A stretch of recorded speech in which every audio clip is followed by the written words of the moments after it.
DPA news Marathi, शोध सत्य बातमीचा।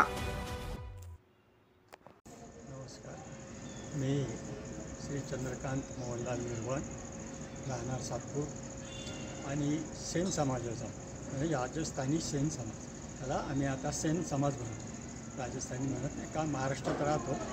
आणि आमचं ह्या सेन महाराजांचं मंदिर नाशिकमध्ये उदय कॉलनी पंचवटीमध्ये आहे. आणि म्हणजे ते पुढे सांगेल मी सविस्तरने.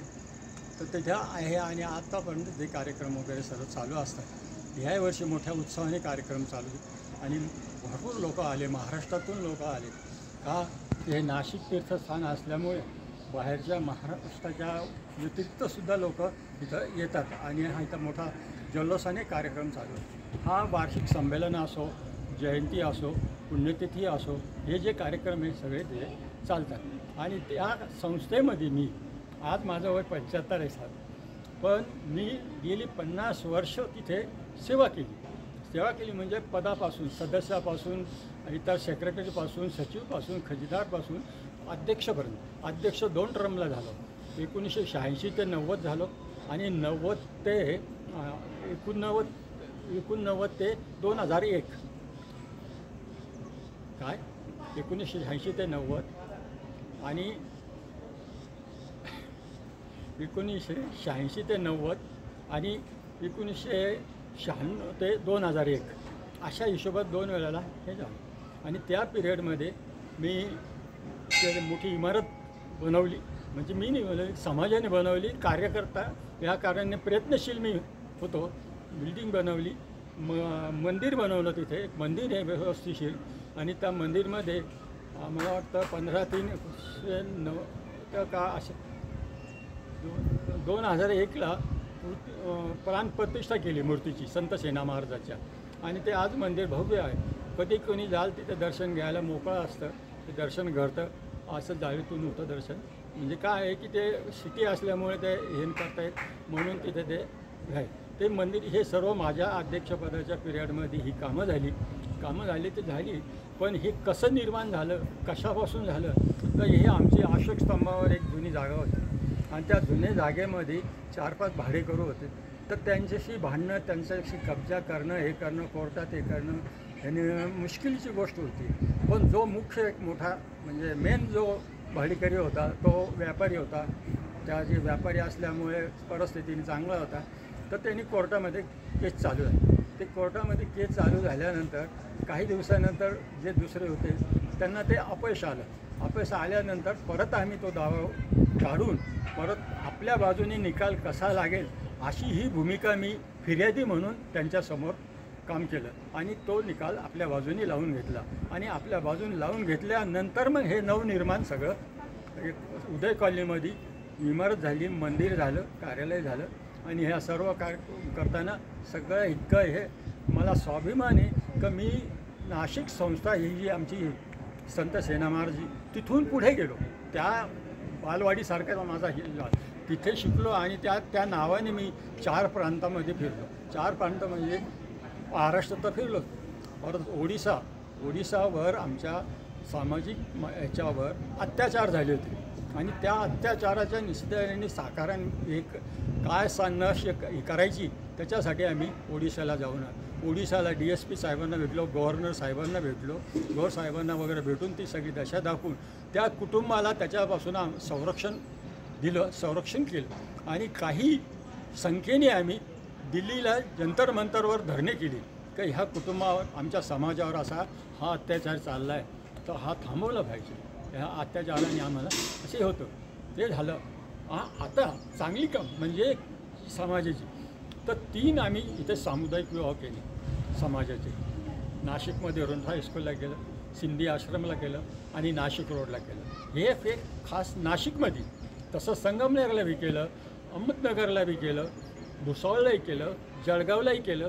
असे हे सर्व आम्ही कार्यक्रम सामुदायिक विवाहाचे केले. आणि त्या पिरियडमध्ये आमची जरा व्यवस्थिशीर होतं. त्यामुळे मला त्या भावनेने भगवंतानी संत सेना महाराजांनी जशी ताकद दिली तशा बुद्धीने मी ती सेवा करत गेलो. आणि त्या सेवा करता असं ते झालं की आता इतक्या वर्ष झाले जोडीदार जे होते माझे 2-3 वयोवृद्ध होते ते बी स्वर्गवासी झाले, ते झाले. आता माझे 75 वर्ष वय झालं, आता मी तरी किती काहीतरी सेवा करणार काय. म्हणून मी एक विचार मांडला, बघितला 1-2 कार्यक्रमामध्ये, तो बा समाजाचं कामं केलं तर बा असं असं, आणि घरच्यांनी मोठं केलं तर बाहेरचा मोठा करतो. तर अशा हिशोबाने मी एक कार्यक्रम बघितला, आणि त्या कार्यक्रम बघितल्यावर माझी सूचना त्या कार्यकारिणी मंडळाला सांगितली.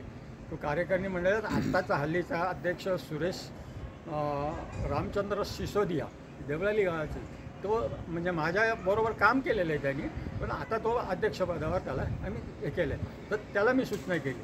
तर म्हणजे भाऊ, आता तुम्ही इतकं केलं आहे, सगळ्यांना माहीत आहे, तुमचं काम काही हे नाही आहे, सगळे बात आले, आणि माझ्याजवळ आजही सगळे पुरावे आहे प्रत्येक ठिकाणीचे. तर मी इथं गेलो ह्या कार्यक्रमाला, मला इथं उपस्थित प्रसिद्धीपत्र मिळालं, तिथे मिळालं, सगळं मिळालं. म्हणून ह्याच हेतून मी त्यांना सांगितलं की बा सगळीकडं बाहेर आम्हाला इतकं विचारतात आणि घरी तर आपण काहीच नाही. म्हणून त्यांनी आम्हाला म्हणे तुम्हाला समाजभूषण म्हणून आम्ही पुरस्कार ह्या कार्यक्रमात देतो आहे. तर तुम्ही आमची सेवा केलेली, आमच्या सर्वांना मार्गदर्शन केलेलं आहे, सगळं मंदिराचं म्हणा, समाजाचं म्हणा, म्हणजे बा अतिसंकट आलेले काही काही कुटुंबावर, त्या कुटुंबाचं त्यावेळेला सुद्धा तिथे जाऊन त्यांचं सांत्वन करून त्यांची परिस्थिती सुधारवलेली आहे. अशा एखाद्या ह्याच्यात आम्ही भरपूर कामं केलेली आहे. जवळजवळ ते करून परत मध्य प्रदेश भूषण हे आता म्हणजे आता ह्या एवढ्या ह्याच्यावर तर मग त्यांचं जे झालंच नक्की किंवा यांना समाजभूषण जाहीर करा. मग आम्हाला ते झालं, आणि ह्या कार्यक्रमामध्ये वार्षिक संमेलन होतं, त्याच्यामध्ये मला त्यांनी पुरस्कार केलं आणि बहाल केलं परिस्थितीपत्र. पण हे तुम्हाला जी 4 राज्य प्रांत सांगितलेली, उत्तर प्रदेश आहे, मध्य प्रदेश आहेच, परत ओडिशा आहेच, महाराष्ट्र आहे, मुंबई आहे, दिल्ली आहे, ह्या इतक्यापर्यंत मी माझी मजल मारली. आणि माझ्या मनाला एक हे झालं की आपण एवढी सेवा वगैरे केली, घरीकडे लक्ष न देता हे सगळं हे करता इतकं केलं, याचं आपल्याला काहीतरी मिळालं पाहिजे, काहीतरी आपली भरपाई. म्हणजे माझ्या मानसिकतेला वाटतं, मला काही कोणाचे हे नाही तर लोक काही करतात, पण मला त्या कामाचं मिळा श्रेय तर माझा आत्मा आता व्यवस्थित. मी समाजाचं काम केलं, या समाजाचं मला फळ मिळालं, आणि ते खरं मिळालं. खोटं कुठलंही तिथं दिलेलं नाही आहे, खोटं कुठल्याही गोष्टी काही सांगितल्या नाही, आणि मला तेच जमलं नाही आयुष्यामध्ये. स्वाभिमानाने राहिलो. थोडं तोंड जरा एखाद्याला असे तर दुखले असतील, त्याचंसुद्धा मी त्या लोकांना सांगितलं की बाबा काय असेल नसेल, आतापर्यंत मी सेवा केली, आताच्या माझ्या वयाच्या हिशोबाने होत नाही आहे, तरी ही आज सकृत करतो तुम्हाला. आणि हे तुमचं समाजाने मला जे समाजभूषण दिलं, याच्याबद्दल मी समाजाचे शत आभारी आहे. बंधू भगिनींचे सर्वांचे मी आभार मानतो. ताज्या घडामोडी व अपडेट जाणून घेण्यासाठी आताच DPA न्यूज चॅनलला सबस्क्राईब करा आणि बेल आयकॉन क्लिक करा. त्वरित पाहिजेत हेल्पर व ऑपरेटर. सातपूर MIDC मध्ये बॅगेच्या नामांकित कंपनीकरिता महिला, मुली व पुरुष मुले कामासाठी पाहिजेत. आकर्षक पगार, दरमहा 15,000 ते 26,000 रुपये. संपर्क 77 43 89 90 25 93 70 18 74 38 83 90 26 50 05 91 56 85 00 93 95 45 64 34 56 85 54 07 57 26.